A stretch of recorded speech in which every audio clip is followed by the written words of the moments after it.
En este episodio de Lo Inédito sobre los Evangelios Podcast, comentamos el Evangelio del 23º domingo del tiempo ordinario. Quien no lleve su cruz detrás de mí no puede ser discípulo mío. En la sección Espiritualidad, la Santísima Virgen María, la Natividad y cómo crecer cada vez más en la devoción mariana. En la sección Preguntas y Respuestas, ¿cómo pueden el padre y la madre, el hermano y la hermana representar obstáculos a nuestra salvación? ¿Y por qué la Iglesia considera dogma de fe que María fue concebida sin pecado original? Todo esto y mucho más en este nuevo episodio de Lo Inédito sobre los Evangelios Podcast.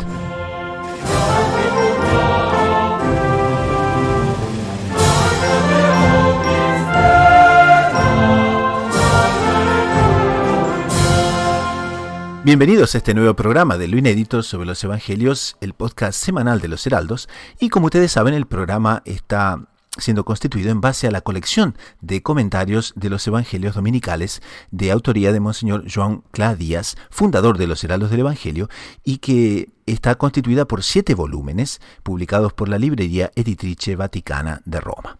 Esto dicho, advertimos a la audiencia que el Evangelio de hoy no es apto para cardíacos, o para gente impresionable. ¿Y esto por qué? Porque nuestro Señor va a decir, según la traducción de la Vulgata, que si alguno viene a mí y no odia a su padre, a su madre, a su mujer, a sus hijos, a sus hermanos y hermanas, y aún su propia vida, no puede ser mi discípulo. Entonces, ¿cómo se explica esta exigencia evangélica de odiar? ¿Será que el Evangelio nos propone odiar a nuestra propia familia? Entonces, como decía, este Evangelio no es apto para cardíacos. Pero para dirimir este importante interrogante, hoy tenemos la presencia de 2 protagonistas habituales del programa. Tenemos al hermano Fernando Pío Galán. Salve María, hermano Fernando. Salve María, hermano Gustavo. Siempre una alegría tenerlo en el programa. Como ustedes ya saben, el hermano Fernando Pío Galán, de los Heraldos del Evangelio, es religioso, misionero en España y es doctorado en Teología Espiritual por la Pontificia Universidad Santo Tomás de Aquino de Roma. Y también tenemos, que nos atiende desde Bogotá, al doctor Saúl Castiblanco. Salve María, doctor Saúl. Salve María, hermano Gustavo. Salve María, hermano Fernando. Y una alegría estar con nuestro querido público.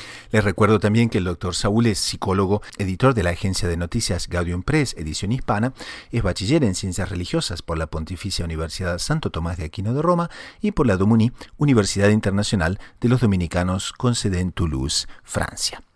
Entonces, esto puesto, vamos entonces al núcleo de la pregunta inicial, pero antes vamos al Evangelio del 23º domingo del tiempo ordinario. Es el Evangelio según San Lucas, capítulo 14, versículos 25 al 33. Y nos dice: en aquel tiempo mucha gente acompañaba a Jesús. Él se volvió y les dijo: si alguno se viene conmigo y no odia a su padre y a su madre, y a su mujer y a sus hijos, y a sus hermanos y a sus hermanas, e incluso a sí mismo, no puede ser discípulo mío. Quien no lleve su cruz detrás de mí, no puede ser discípulo mío. Así, ¿quién de vosotros, si quiere construir una torre, no se sienta primero a calcular los gastos, a ver si tiene para terminarla? No sea que, si echa los cimientos y no puede acabarla, se pongan a burlarse de él los que miran diciendo: este hombre empezó a construir y no ha sido capaz de acabar. ¿O qué rey, si va a dar batalla a otro rey, no se sienta primero a deliberar si con 10.000 hombres podrá salir al paso del que le ataca con 20.000? Y si no, cuando el otro está todavía lejos, envía legados para pedir condiciones de paz. Lo mismo vosotros. El que no renuncia a todos sus bienes no puede ser discípulo mío. Entonces, esto puesto, vamos al núcleo de la pregunta inicial. ¿Cómo explicar, a la luz de los mandamientos, esta exigencia, casi se diría, de odiar a los familiares más próximos y hasta odiar la propia vida? Si vamos a sacar las consecuencias, entonces el Evangelio nos propondría el odio como una herramienta de trabajo. ¿Será que el fin justifica los medios? ¿Cómo ustedes ven este tema tan interesante? Bueno, yo creo que hay que considerar, lo primero de todo, que nos encontramos ante un uso de la palabra odiar que no es el habitual. Hay una manera muy fácil de demostrarlo. Dice odiarse a sí mismo, odiar su propia vida. Entonces ya eso nos da una pista de que cuando está utilizando la palabra odiar, no la usa en el término habitual.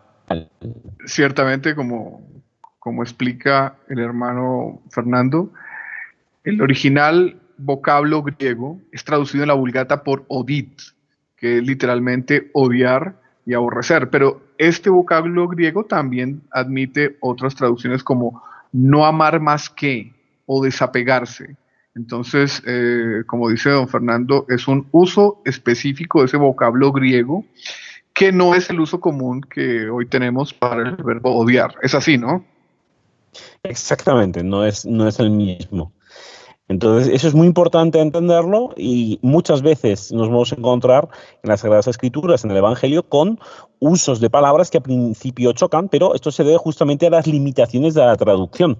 Por ese motivo, es uno de los motivos por los cuales tenemos que estudiar la Sagrada Escritura además de leerla, porque muchas veces tiene un sentido que se escapa a la primera lectura o a la lectura plana, normal de la traducción. Otro punto que es importante para entender un texto, y esto ya es una recomendación que nos refiere el propio San Agustín, cuando uno no entiende una frase, en vez de detenerse en la lectura e intentar entenderla, hay que seguir leyendo. Porque justamente estos trechos difíciles de la escritura, de la palabra de Dios, muy habitualmente se pueden entender cuando se lee el contexto y se leen los términos usados después. Entonces, aquí nos encontramos con un uso similar a la parábola que le hace Jesucristo a los fariseos cuando les explica que no hay que ponerse el primero en un banquete. En esa ocasión y en esta ocasión utiliza un razonamiento normal, entre comillas, mundano o de sociedad, una cierta astucia de sociedad para conseguir el fin. Si los oyentes se acuerdan, en esta parábola decía que si quieres ser el primero, te pones el último para que el anfitrión te coloque delante y no pases la vergüenza que tendrías si te pones el primero y el anfitrión que se colocará el último. Entonces, esta especie de astucia que aquí refiere Jesucristo no es una incitación a buscar el primer lugar realmente en la mesa, sino está utilizando una lógica normal, una lógica usada habitualmente como un punto de comparación para explicar su pensamiento. Entonces, en este caso vemos que se basa en los cálculos normales, civiles, entre comillas, o mundanos, que se hace, pues eso, pues para construir una torre, o curiosamente, porque no deja de ser curioso, para atacar un enemigo. Entonces, esto nos podría hacer pensar, podría corroborar la hipótesis de que el odio sea un odio militante, ¿no? No, no es ese. Si nos damos cuenta, habla de cimientos de una torre, habla de en la fuerza militar de un ejército. Él está hablando en base a qué, en base a qué fuerza, en base a qué base estamos iniciando nuestro camino de santidad. Entonces, lo que nos está diciendo aquí es un cálculo prudente, pero sobre todo de que si queremos hacer un camino de santidad, que es esencialmente seguir a Cristo, tenemos que basar nuestras fuerzas y nuestra estrategia no en las fuerzas del mundo, cuya primera expresión son propiamente las de la familia. Nosotros, cuando queremos emprender el camino de seguir a Cristo, no va a ser apoyándonos en aquellos que nos rodean que seguiremos a Cristo, sino va a ser propiamente en el propio Cristo. Por eso ahí hace la referencia a cargar con la propia cruz. Claro, porque en esta parte justo dice, quien no lleve su cruz detrás de mí no puede ser discípulo mío. Y ahí descarta evidentemente todo ese triunfalismo mesiánico, ¿no?, que los hebreos de la época tenían al respecto de la llegada del Mesías. Bueno, como dice el hermano Fernando, esos dos objetivos que son propuestos en la segunda parte de la lectura, en esas parábolas, no son otros sino la salvación eterna. Entonces, lo que hace Jesús con estas parábolas es prevenirnos de confiar en nuestras meras fuerzas naturales. Y en ese sentido, Monseñor Juan Clas, en lo inédito de los Evangelios, cita a San Agustín, quien dice, oiga, es que el general del otro lado puede tener nombre propio y es el demonio. Y él con su doblez duplica sus fuerzas naturales. Con su doblez, con su astucia, con su naturaleza angélica imperfecta, pero con aún mucho poder. Entonces, usted no puede querer combatir a ese rey que tiene el doble de fuerzas que usted tiene con sus fuerzas naturales. Tiene que recurrir a la gracia de Dios. Asimismo, si usted quiere emprender una gran construcción, una torre elevada, pues usted tiene que planear bien cómo se llega a esa torre. Pero la torre elevada a la que usted está llamado a la salvación eterna, y esa no se consigue tampoco con las fuerzas naturales, sino con las fuerzas de la gracia.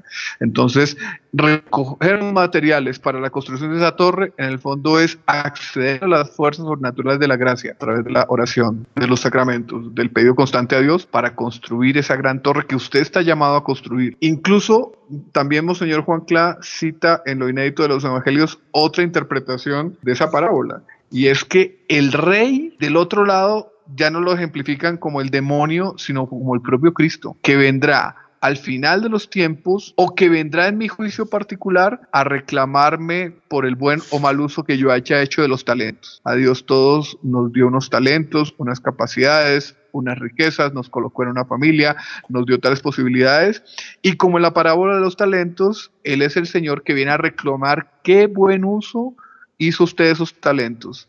Esa es una labor difícil, es un momento difícil de uno responderle no. Mire, yo los enterré para que no se pudrieran, los enterré, ni siquiera los puse en un banco para que obtener los intereses. Cristo nuestro Señor nos va a exigir como exigen esa parábola de los talentos. Entonces, para poder rendir esos talentos que Él nos dio, está también la gracia para enfrentarnos a ese rey que al final de nuestras vidas nos va a reclamar como qué hicimos de ellas. Ahora, hay un aspecto interesante antes de pasar a las parábolas, tanto de la torre cuanto de la batalla. Hay una parte donde, si bien nuestro Señor dice, quien no lleve su cruz detrás de mí no puede ser discípulo mío, Él también subraya y pone en relieve la necesidad del sacrificio y la necesidad de la mortificación para seguirle. Porque, como decíamos, no es ese triunfalismo que ciertos hebreos tenían en ese momento a respecto de un reino mesiánico que fuese totalmente triunfal, que fuese totalmente fácil, que fuese totalmente instantáneamente exitoso. Entonces, ¿cómo ven ese aspecto de la necesidad de sacrificio y de mortificación llevando la cruz? Ese ideal es la santidad, vocación a la cual todos estamos llamados, es decir, alcanzar las virtudes que debemos alcanzar para unirnos con Dios y en el grado heroico, en el grado más alto. Si para alcanzar la santidad es un lastre nuestras relaciones familiares, inclusive las más entrañadas, las más cercanas, tenemos que abandonar ese lastre. Y eso es doloroso, esa es una cruz, pero si hay que cargar esa cruz para alcanzar la santidad, tenemos que cargarlas. A veces las relaciones familiares, hasta el caso de muchos santos, fueron un camino también y un apoyo para alcanzar la santidad, pero con mucha frecuencia no. Entonces Cristo nos muestra que el primer ideal es Él, la unión con Él, y no la unión con la familia. Uno tiene que buscar arrastrar a la familia hacia Dios, no que la familia lo arrastre a uno hacia no Dios, hacia el mal, el pecado o el vicio. Entre tanto, el sufrimiento es uno de los grandes horrores del mundo moderno y de uno mismo. ¿Quién quiere el sufrimiento? Entonces, hacernos entender que el sufrimiento es algo necesario para el hombre de hoy, hacerle entender eso no es fácil. No es fácil. Yo creo que uno de los grandes objetivos del cristiano es entender eso. Cuando el cristiano ya entendió eso y lo tiene como uno de los principios rectores de su vida, puede decir que ha alcanzado un grado más elevado en su vida espiritual. Pero pues tenemos que seguir insistiendo en eso porque Cristo nos dio ejemplo de ello en la cruz, ¿no? Él se sacrificó por amor y en función de ese sacrificio vinieron todos los dones, vinieron todas las gracias, el nacimiento de la iglesia, la apertura de las puertas del cielo. Sacrificarnos, ¿por qué? Mucho más le tiene horror este mundo que está entregado al placer. La ley de este mundo se llama la ley del placer. Pero pues como hemos tratado en otros programas, cuando se habla de sacrificio, es un sacrificio también, lo digo desde el punto de vista psicológico, para animarnos al sacrificio. El sacrificio nos lleva a bienes mayores y a placeres mayores. Quien obtiene un grado después de haberse sacrificado mucho, aprecia más ese grado que quien lo encontró a la vuelta de la esquina, ¿cierto? Entonces, en esta vida, después del pecado original, sacrificio y buen sacrificio en función de buenos objetivos es también sinónimo de felicidad. Cuando Cristo nuestro Señor, por ejemplo, pide el sacrificio del abandono de vínculos familiares necesarios para obtener la buena unión con Él, al principio puede doler mucho, pero después la persona siente la felicidad de la unión con Dios y también puede sentir la felicidad de ver que su acción también ayuda a la familia con quien en un inicio tuvo que romper. Entonces, sacrificio es uno de los grandes horrores del mundo moderno, pero es uno de los grandes tesoros y las grandes luces de quien entendió verdaderamente lo que es la vida cristiana. Ahí inmediatamente nuestro Señor recurre entonces a dos parábolas, una es sobre la torre y una es sobre la guerra. Pero aquí Monseñor John Clá dice que nos invita en el fondo a ser muy serios y a calcular muy bien, con lucidez y con prudencia, qué es lo que vamos a hacer, ¿no? Porque esa parábola ilustra bien un cálculo prudente pero sensato que se debe hacer en el proceso de seguimiento a nuestro Señor.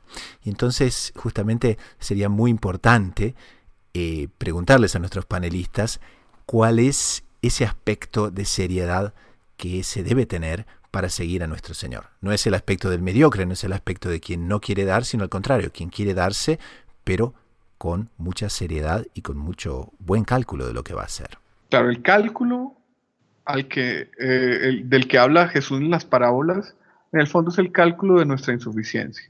Nosotros tenemos que saber con perfecta claridad que somos insuficientes para enfrentar las batallas de esta vida y sobre todo para conseguir la salvación eterna. Ese es el primer cálculo. Aquí Monseñor Juan Clas cita a San Cirilo de Alejandría, quien dice: el azote de la carne, las pasiones de la carne, la ley del pecado que impera en nuestros miembros y nuestras varias pasiones. Esos somos nosotros. Entonces tenemos que pedir el auxilio divino. Tenemos que pedir hacer un tratado de paz con ese supremo soberano que nos va a cobrar al final de nuestras vidas, con ese otro rey de la parábola al que nos enfrentamos, que tiene el doble, por no decir infinitas más fuerzas que nosotros, que en el fondo es Cristo nuestro Señor. Y tenemos que buscar ya un tratado de paz con Él, un tratado de paz para que no nos condene. Qué bonito simbolismo ese, doctor Saúl, ¿no? El del tratado de paz. Sí, eso nos acerca a una visión real de Dios. Dios es amoroso, misericordioso, pero también es juez y también es rey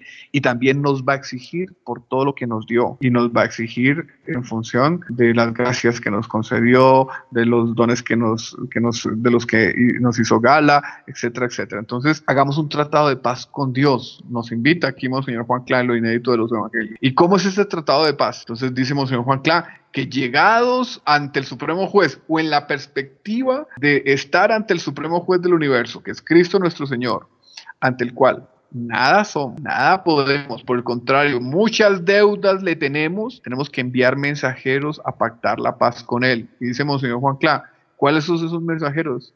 Son los santos y son los ángeles. Dice literalmente él aquí, son nuestros ángeles de la guarda, intercesores celestiales y sobre todo la Virgen Santísima. Hoy que conmemoramos el Día de la Natividad de la Virgen, hagamos un tratado de paz con Dios, viendo que Él es juez terrible también, al mismo tiempo que Padre misericordioso, pero es juez fuerte, justo. Él es la justicia también, no solo el amor, también la justicia. Entonces enviemos a estos mensajeros para pactar la paz, ángeles y la Virgen. Y eso parte también de una consideración de nuestra miseria y una consideración humilde. Monseñor Juan Clas recuerda aquí el decir del padre Duquesne: ¿quién somos nosotros para presentarnos delante de Dios y atrevernos a negociar con Él la paz? ¿Qué tenemos nosotros para ofrecerle? ¿No? San Luis María Griñón Monfort dice: usted le puede ofrecer el mayor tesoro de la tierra, ese tesoro no es nada ante Él. Y si usted le ofrece uno de sus tesoros sencillos, los que usted tiene, eso es basura ante Dios. Pero si esos tesoros son ofrecidos por las manos de su madre, de la Madre de Dios, que también es Madre nuestra, adquieren otro valor. Entonces sea humilde, no lo presente directamente. No vaya a enfrentarse a Dios cara a cara, no, hágalo a través de mensajeros.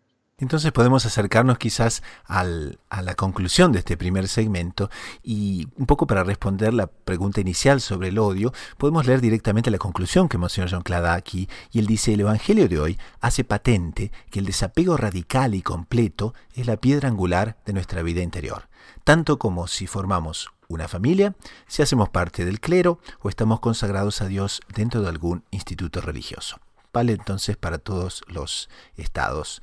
Pero hay una cosa muy importante, y es esta. Como podemos comprobar continuamente en la vida, el apego desordenado genera angustias, inseguridades y temores que le roban la paz a nuestra alma.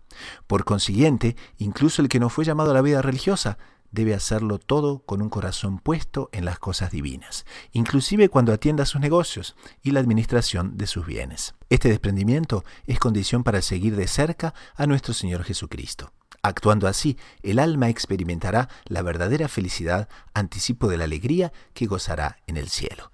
Entonces el significado justamente de ese posponer, de ese odio, viene a ser exactamente ese, ¿no es cierto, doctor Saúl? Quien tiene la honra de dirigir la palabra, hermano Gustavo, está pagando la hipoteca de una casa. y a veces uno se preocupa con ello. Entonces se pregunta uno, ¿y cómo va la hipoteca de la casa del cielo? Que es la más importante, porque es más hermosa, da eterna felicidad y es eterna.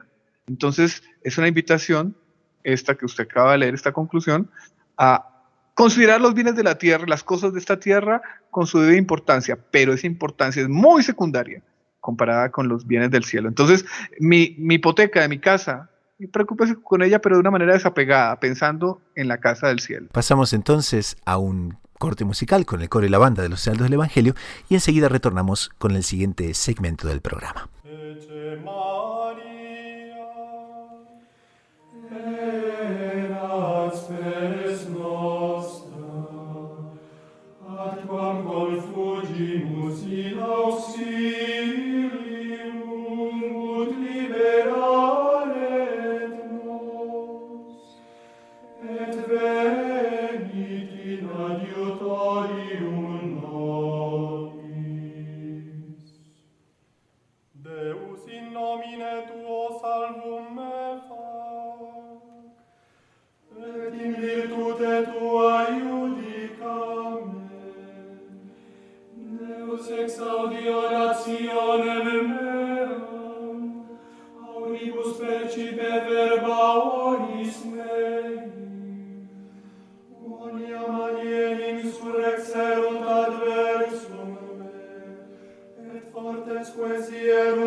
Entonces pasamos a la sección espiritualidad y hoy es una sección muy especial porque este programa justamente va a ser publicado el día 8 de septiembre, donde también recordamos y festejamos la Natividad de la Santísima Virgen.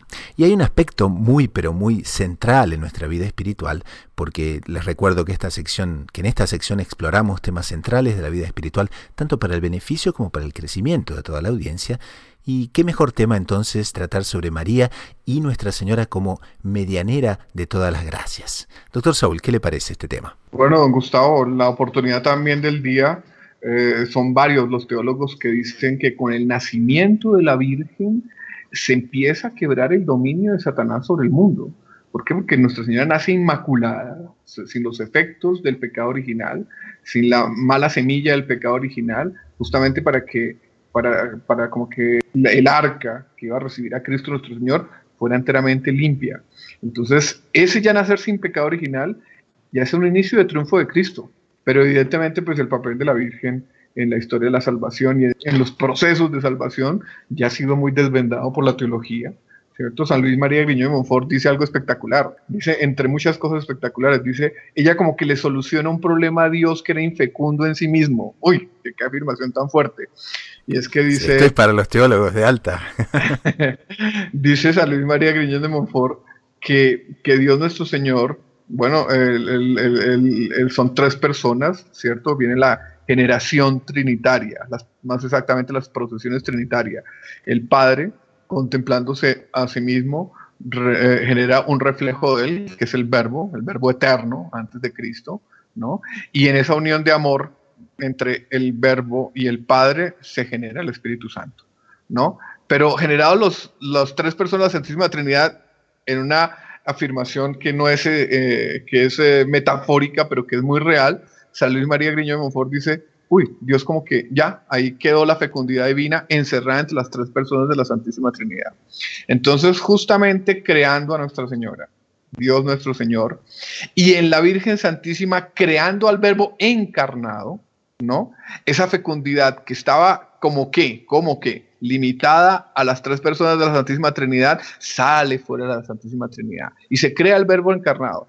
Pero el papel materno de Nuestra Señora no termina ahí, sino que ese verbo encarnado es la cabeza de una iglesia que Cristo viene aquí a fundar, ¿cierto? Con su pasión, con su muerte y con su resurrección.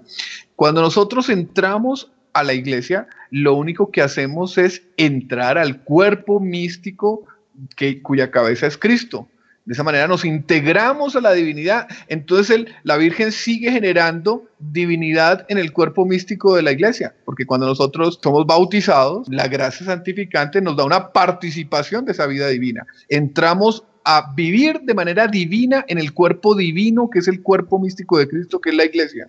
Entonces, Nuestra Señora podíamos casi que darle un nuevo título, si es que ya no existe, seguramente que ya existe, que yo no lo conozco, y es Madre de la Divinidad Fecunda fuera de la Trinidad. O sea, ya es una cosa espectacular, ¿no? Es una cosa maravillosa. Diga, Gustavo. Y sí, doctor Saúl, ¿cómo es eso también de la medianera de todas las gracias? Porque Nuestra Señora, indudablemente siendo madre del género humano y siendo madre de todos y cada uno de nosotros, qué importante sería que tanto en nuestras oraciones diarias, como en nuestras relaciones familiares, como en nuestro camino vocacional, en fin, en cualquier parte, pensemos mucho sobre esa intercesión, de que todas las gracias que recibimos pasan siempre por las manos de María, pasan siempre por las manos de Nuestra Señora. ¿Cómo debería ser esa percepción que deberíamos tener? Hemos hablado del cuerpo místico de Cristo, que es la iglesia. Entonces los teólogos ejemplifican esa función intercesora y medianera de la Santísima Virgen, diciendo que ella es el cuello de ese cuerpo místico, que la cabeza es Cristo, ¿no? A través del cual nos viene la gracia capital,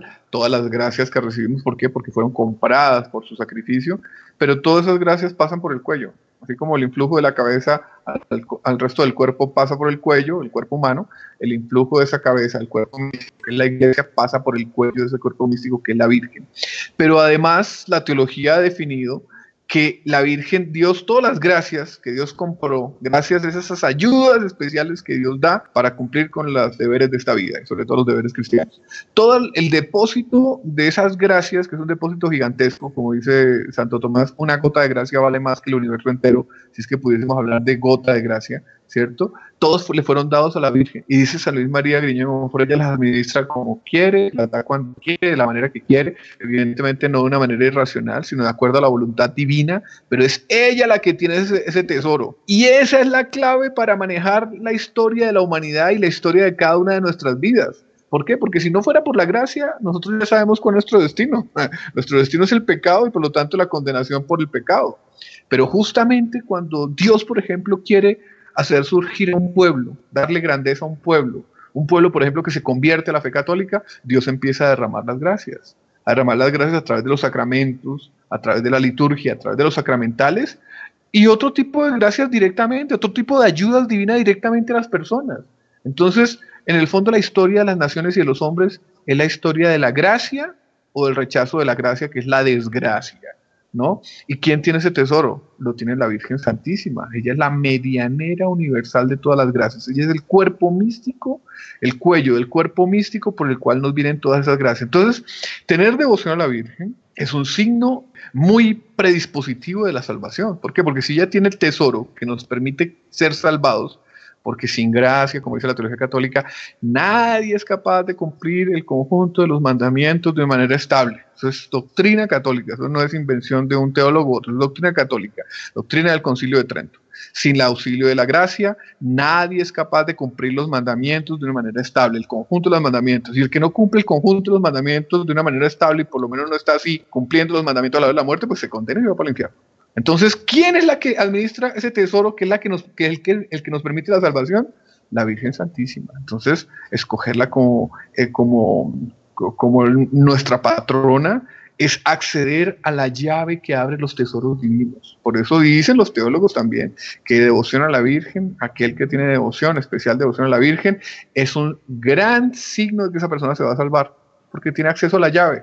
No, pero yo quiero a la Virgen, no tanto como otros, pero yo quiero mucho a los santos y quiero mucho a Cristo, etc. Sí, está bien, pero la recomendación para esas personas es aumente la devoción a la Virgen, porque es que ella nos ama a todos los cristianos y quiere nuestra salvación, pero amor con amor se paga. Cuando uno tiene una especial relación con alguien, pues puede pedirle más cosas a ese alguien, ¿cierto? Hay un vínculo para pedirle más cosas a ese alguien, y entonces es la Virgen Santísima la que nos abre las puertas de la salvación. Y si seguimos hablando de San Luis María Griñó de Montfort, pues podemos decir que ella, con sus devotos especiales, que San Luis María llama esclavos, es una devoción especial que Dios suscitó, que Dios empezó a explicar con San Luis María Griñó de Montfort, que no es otra cosa sino la esclavitud mariana, es decir, la entrega completa a ella, sin reservarse nada para sí, pues ella justamente a sus esclavos los trata de una manera especial, les da gracias especiales, los moldea ella misma, ¿cierto? Les enseña cosas, les da fuerzas especiales, ¿no? Que son las fuerzas de la gracia. Entonces, el tener una especial devoción a la Virgen es un signo muy especial de salvación. No hay nada mejor que propagar la devoción a la Virgen, que aumentar la devoción a la Virgen, ¿cierto? Uno piensa en los hermanos separados y dice uno, uy, Dios mío, si ellos supieran de una manera... Si supieran. Si supieran lo que la teología católica ha definido sobre la devoción a la Virgen y la necesidad, no absoluta, pero muy grande, de devoción a la Virgen para la salvación. Uy, Dios mío, cuánto lamento. Y totalmente apoyado en la Escritura. Esto es totalmente basado en la Escritura. Es así. San Luis María Griñó está lleno de pasajes de la Sagrada Escritura, donde muestra que la Sagrada Escritura ya nos insinúa de una manera casi muy clara que la Virgen es el camino a través de la cual tenemos que ir a Dios. ¿Por qué? Porque Dios quiso venir al mundo a través de una virgen. Él podía haber aparecido perfectamente de 30 años y ya comenzando a predicar, ¿no? Pero Dios quiso venir en una familia y nacido de una virgen. Y Dios quiere que, así como Él vino al mundo a través de la virgen, nosotros vayamos a Él a través de la virgen. Ese es el camino normal de la devoción. Entonces, en este día 8 de septiembre y también en todos los días del año, aprovechemos, coloquémonos, agarrémonos muy fuerte de la mano de Nuestra Señora, coloquémonos bajo su manto, que ciertamente nuestra espiritualidad no va a ser sino crecer, no va a ser sino alcanzar los picos que la Santísima Virgen nos conceda alcanzar y que también seguramente Dios quiere tanto para nuestra salvación. Pasamos al siguiente segmento del programa, que son las preguntas de los oyentes y las respuestas. Y nos llega una pregunta que casi se desprende del tema de hoy, que es ¿cómo pueden el padre y la madre, el hermano y la hermana, representar obstáculos a nuestra salvación? Doctor Saúl, ¿cómo ve este tema como psicólogo católico y sobre todo del punto de vista de lo inédito sobre los evangelios? Por lo primero, y que ya hemos meditado cuando hemos considerado el Evangelio de San Lucas, es que lo que en el fondo nuestro Señor nos está diciendo es que hay que amar primero a Dios que a los hombres. Y nuestro corazón tiene que estar dirigido sobre todo a Él. Entonces ese corazón dirigido a Dios ama a los padres en función de Dios, ama a los hermanos, ama a los hijos en función de Dios, ¿cierto? Y en función de Dios lo primero que uno ama de sí mismo es su propia salvación. Entonces no es que nuestro Señor haga una invectiva específica hacia la familia, sino hacia todos aquellos que nos pueden desviar de la salvación. Pero resulta que nosotros convivimos, sobre todo de niños, ¿cierto? Pero no solo de niños, más cercanamente con la familia. Entonces, la historia sagrada está plagada de casos de santos que han crecido en un ambiente cristiano, en un ambiente católico, donde la familia ha sido la fuente y el inicio de su vida de fe, ¿no? Entonces en estos días celebramos a Santa Mónica, que durante más de 30 años rezó por la conversión de su muy inteligente pero un poco depravado hijo, y finalmente por las oraciones de ella santo, San Agustín, ¿cierto? Y cuando Santa Mónica ve la conversión de él, dice: ya mi misión en esta vida está cumplida y me voy al cielo. Y bueno, se da el famoso coloquio de hostia y se muere Santa Mónica. San Agustín lo lamenta con todo el corazón y finalmente pues sigue la vida cristiana aquí en la tierra, y es el grandísimo obispo y santo que la Iglesia sigue considerando hasta hoy, que considerará hasta el fin de los siglos. Pero al lado de estos santos que han tenido esas familias impulsoras de su fe, también están los casos contrarios, ¿no? Por ejemplo, Monseñor Juan Clá en lo inédito en los evangelios cita mucho a Santo Tomás, inclusive tratando el evangelio específico que meditamos en este día. Y la familia de Santo Tomás fue un obstáculo para la salvación de Santo Tomás. Y no solamente para la salvación, sino para el beneficio de todos los cristianos que durante 8 o 9 siglos hemos usufructuado las enseñanzas de Santo Tomás. La familia llegó a tal punto, quería impedir de tal manera su vocación religiosa, que llegó hasta el extremo siniestro de llevarle mujeres públicas a donde él estaba recluido, para hacerlo perder la castidad, perder la virtud y de ahí por delante. O sea, hasta esos puntos puede llegar el mal apego de una familia a un hijo que por no entregarlo a Dios y conservarlo para sí, prefiere verlo en el pecado que verlo en Dios. Entonces, ¿la familia puede ser un obstáculo para la salvación? Sí. ¿Me favorecen a mí el camino de la virtud? Entonces no son obstáculos. No me lo favorecen, sino que me ofrecen ocasiones de pecado, me insisten con sus malas enseñanzas, me hacen la guerra por estar caminando en los senderos de Dios. Ahí se aplica los trechos de la Escritura, en el caso concreto, el que hemos meditado, y el otro texto, donde cuando nuestro Señor anuncia que vino a traer no la paz, sino la espada, y dice que vino a dividir el padre del hijo y el hijo del padre, ahí se aplica ese texto. Es un padre o es un hijo que no está colaborando para la salvación del pariente, y entonces primero Dios que los hombres. Tenemos que optar por Dios, inclusive llegando a los extremos necesarios para preservar mi virtud y preservar mi camino hacia Dios. No sé qué opina, hermano Gustavo. Claro, doctor Saúl, teológicamente está súper claro, pero a veces nuestros oyentes ponen una objeción que podría ser también, y es que teológicamente está claro, pero a veces el lado emocional, el lado sentimental muchas veces, es difícil de balancear. Entonces, en esa separación, ¿cómo usted aconseja que se debe actuar para balancear ese aspecto también del alma, de todos los aspectos de nuestra personalidad? Don Gustavo plantea algo que es muy humano y muy real.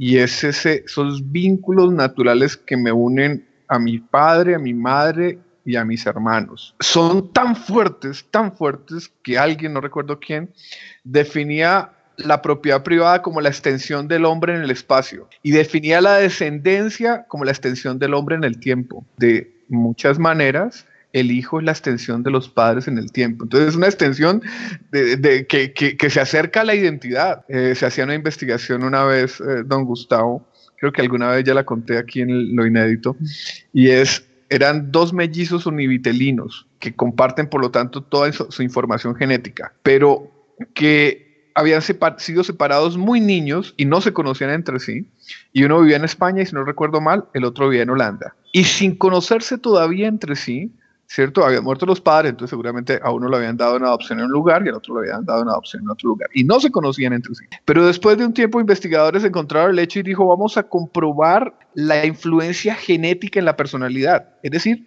la transmisión de la personalidad vía biología, vía los genes, vía la semilla padre y madre. Y llegaron a una conclusión impresionante. Y es que compartían el 70% de los rasgos de personalidad sin nunca haberse visto en su vida y habiendo sido criados en ambientes diferentes. Esa es la fuerza de la herencia, es una fuerza brutal.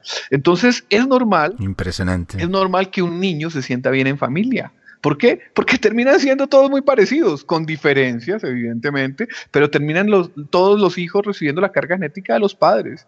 Y ese parecido crea un vínculo muy profundo, que como dice don Gustavo, es un vínculo sentimental, de emocionalidad, es un vínculo de similitudes en formas de pensamiento, en formas de sentimiento, en tipos de conducta. O sea, el vínculo entre hijos y padres es muy fuerte. Entonces, sabiendo que eso existe, un padre tiene en sus manos, a través de sus vínculos, un instrumento muy grande para llevar su hijo hacia la virtud y también hacia la perdición.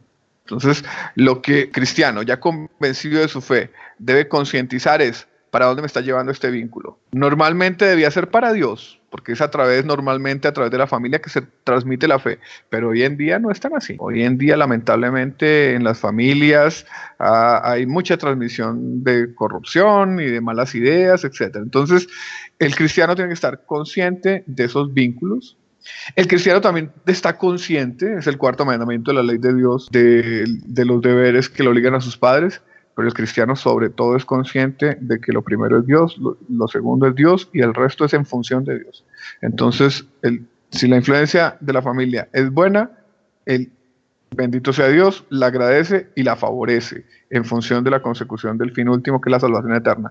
Y si no, él tiene que hacer de tripas corazón, como decimos los hijos de España, coger esos vínculos afectivos y decirles, no, yo puedo sentir todo el afecto y todo el amor, pero si esto me está llevando hacia la perdición, rompo con eso. ¿Por qué? Porque quiero caminar hacia Dios. Y es caminando hacia Dios que esta persona termina incluso haciéndole bien a su propia familia.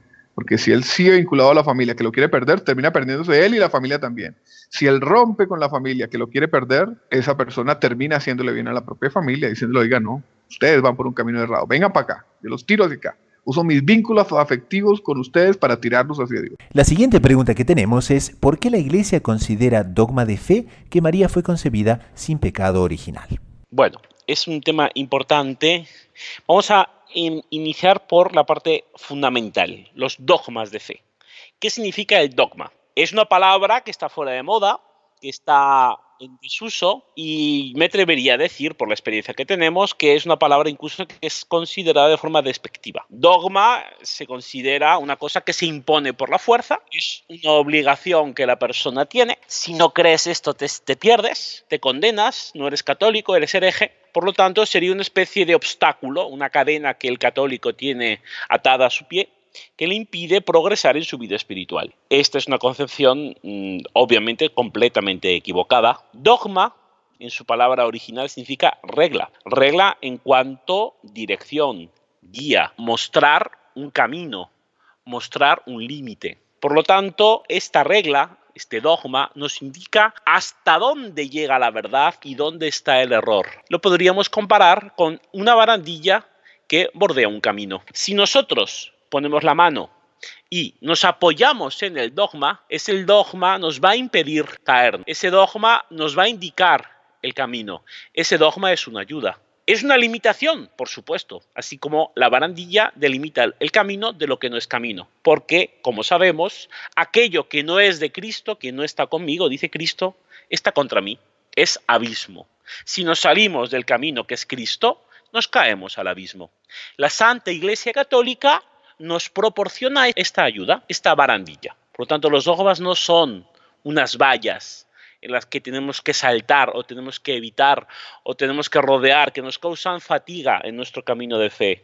Los dogmas son barandillas, son escaleras que nos ayudan a superar dudas de fe, que nos ayudan a vivir nuestra vida de fe.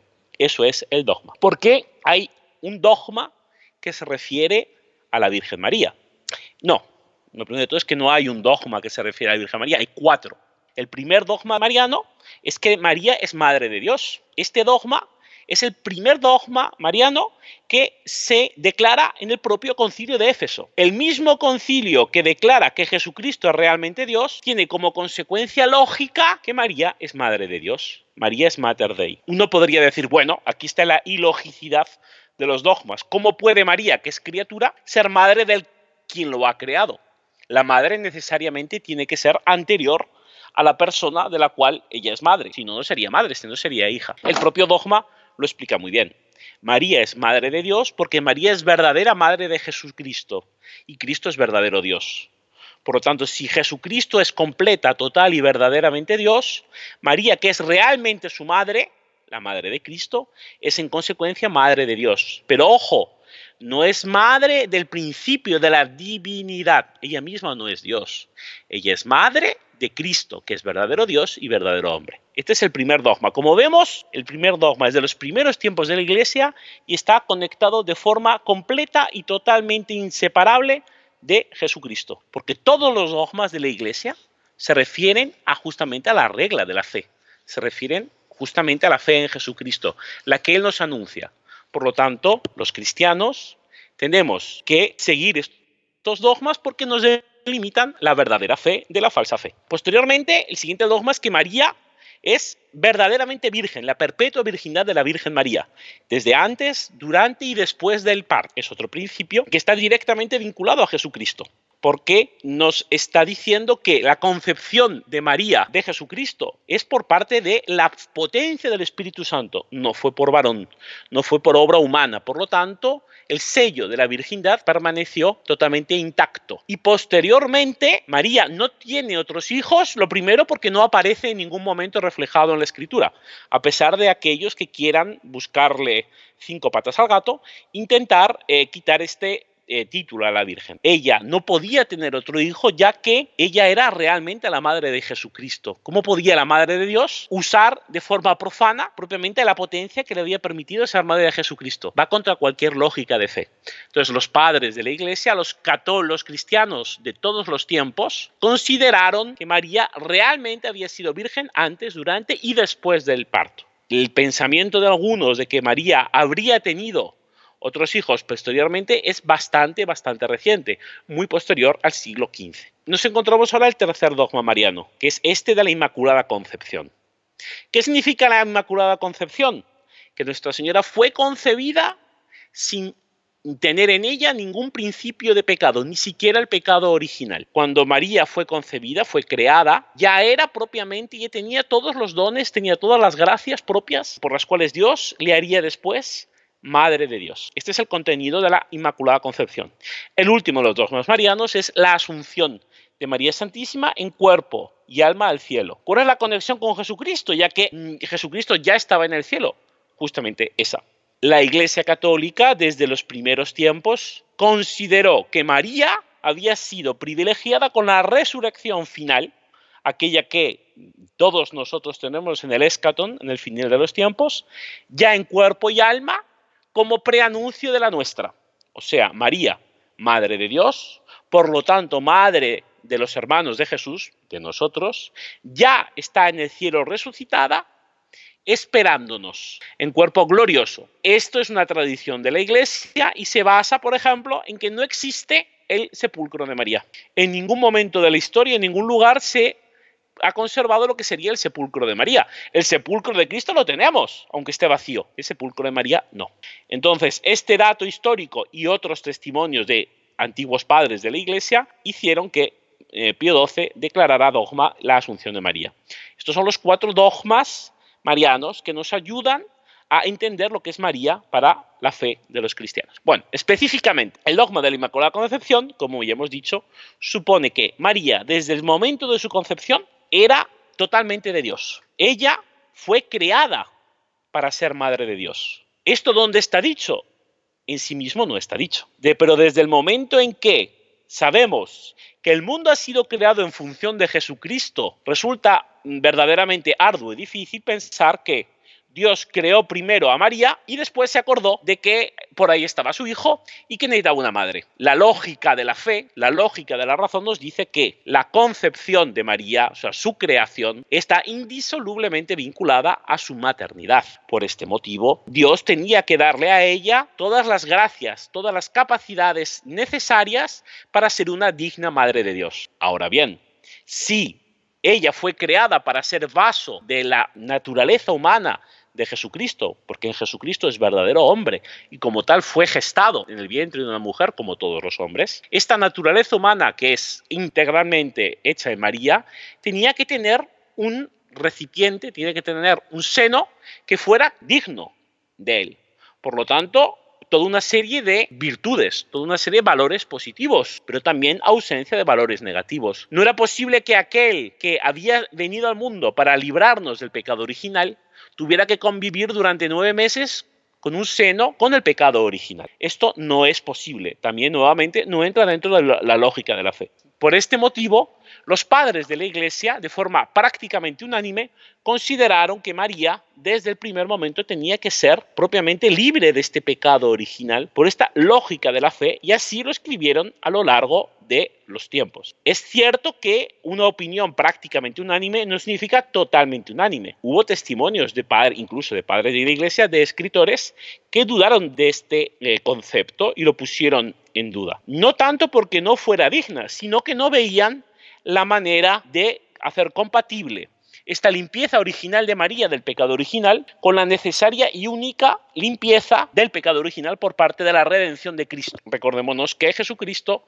nos libra del pecado original, de nuestra muerte, con su propia muerte y resurrección. Entonces, estos teólogos, entre ellos Santo Tomás de Aquino, el Grande, no veían cómo era posible que María hubiera sido concebida sin pecado original, siendo que el pecado original nos era librado por parte de nosotros por la muerte y resurrección de Cristo. Aquí llegó uno de los teólogos con más nombre de la historia católica, que es llamado el Doctor Sutil, Duns Scoto. de justamente Scotto porque era escocés. Y este teólogo franciscano tuvo una solución divina, o sea, sencilla. Para Dios no hay una vinculación, una limitación en el tiempo. Dios no está vinculado, no está mediado, no está limitado por la criatura llamada tiempo. Él es el criador, Él crió el tiempo. Por lo tanto, para librar a María de ese pecado original, no tuvo que hacer un acto distinto del resto de los humanos. Porque para Dios no hay tiempo, para Dios todo es presente. Por lo tanto, podía perfectamente Dios, creador, usar de la muerte de Cristo, de la limpieza del género humano posterior, para crear a María sin pecado original, limpiado de este pecado original por la redención de Cristo. Él podía hacerlo, por lo tanto lo hizo. Esta es la solución genial por parte de Duns Scoto. Esta fue la explicación teológica, porque es bastante posterior que el beato Pío IX declara el dogma de la Inmaculada Concepción. Entonces, desde 1308, que fue que falleció el beato Duns Scoto, hasta 1854, que fue proclamado el dogma de la Inmaculada Concepción, esto ya era una verdad de fe, en el sentido que prácticamente no existían teólogos o católicos que pusieran en duda o pusieran alguna dificultad con esta Inmaculada Concepción. En concreto, gozaba de mucho privilegio y de mucho predicado en España. Entonces sería propiamente esta la historia del dogma de la Inmaculada Concepción cuando estamos hablando de a un nivel de magisterio eclesiástico, a un nivel de magisterio papal, de teología y de tradición de los padres de la Iglesia. Ahora bien, no hemos tocado la parte bíblica. Una objeción que podríamos poner es, vale, todo esto está muy bonito, son muchas palabras, pero la Biblia no dice eso, ¿verdad? Bueno, esta es una ocasión que podemos dejar para otro programa. Pasamos entonces al último segmento del programa, que es la sugerencia de la semana. Entonces es una website, un libro, un podcast de doctrina católica que nos haya gustado para el bien espiritual de las personas. Doctor Saúl, ¿qué nos receta esta semana? Yo quería recomendar, don Gustavo, la página fluvium.org, fluvium con m.org, que es realizada por un sacerdote, Luis de Moya, que es un sacerdote español, y la página tiene temas muy interesantes y muy acordes a las necesidades de los fieles comunes y corrientes. Por ejemplo, estoy abriendo la subpágina Lectura Espiritual, donde él habla de las virtudes cristianas, la vocación a la santidad, la necesidad de la oración, trata problemas matrimoniales, la necesidad de la devoción a la Virgen, habla temas litúrgicos. Es un sacerdote que es muy interesante también porque es muy sufrido, es un sacerdote que está en silla de ruedas. También esa página tiene una sección de libros, libros recomendados muy interesantes de diversos temas, ¿cierto? Históricos, también de antropología, también de ética, también de espiritualidad. Entonces, una página que recomiendo fuertemente, fluvium.org, del padre Luis de Moya. Entonces, para quienes nos accesan en la web original del programa, loineditomultimedia.com, pueden encontrarla en las notas del programa. Hermano Fernando, ¿qué tenemos de sugerencia para esta semana? Bueno, una vez que hay lectores interesados en el tema de los dogmas marianos y los predicados de la Virgen y sus privilegios, yo aconsejo un libro excelente que es recentísimo porque tiene al menos 3 siglos. Es el libro de las glorias de María de San Alfonso María de Ligorio. Es un libro reciente porque habla de nuestra madre, que es la Virgen María, y como todo el mundo sabe, las madres jamás envejecen. Son siempre jóvenes. Por lo tanto, es un libro que aconsejo a nuestros lectores porque es escrito por uno de los principales santos marianos de la Iglesia Católica. Un libro muy fácil de leer, un libro de un devoto para otros devotos. Entonces yo sugiero a nuestros lectores que busquen este libro de las glorias de María, de San Alfonso María de Ligorio, para crecer en su conocimiento y en consecuencia en su amor a la excelsa Madre de Dios y Madre nuestra. Ponemos entonces en las notas del programa el enlace para este libro. Y con esto, en nombre del equipo de producción y de quien les habla, el hermano Gustavo de los Heraldos, nos despedimos hasta dentro de una semana. Así que a rezar mucho, a perseverar con confianza, con los ojos en la Eucaristía y en María Santísima, a la búsqueda incansable de descubrir siempre más lo inédito sobre los Evangelios.